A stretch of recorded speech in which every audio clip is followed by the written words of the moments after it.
السلام علیکم ورحمۃ اللہ وبرکاتہ۔ قربانی کس پر واجب ہے؟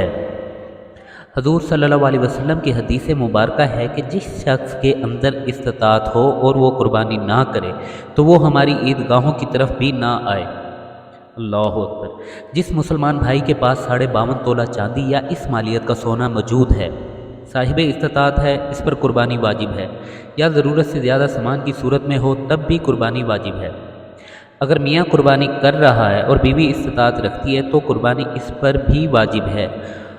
ہر شخص کی قربانی ایک ہی ہوگی۔ اگر گھر کا ایک فرد استطاعت رکھتا ہے، باقی گھر کے فرد استطاعت نہیں رکھتے تو باقیوں کو بھی اجر ملے گا۔ اللہ پاک بہت غفور الرحیم اور نہایت رحم فرمانے والا ہے۔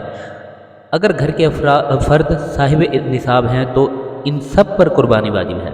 جو صاحب نصاب نہیں، اللہ پاک ان سب کو اپنے خزانوں میں سے رزق عطا فرمائیں اور سب کو توفیق عطا فرمائیں تاکہ وہ بھی قربانی کر سکیں، اور دل میں صرف اور صرف نیت صاف اللہ پاک کا قرب حاصل کرنے کی ہو، نہ کہ دکھاوا۔ اللہ پاک دلوں کے حال خوب جاننے والا ہے۔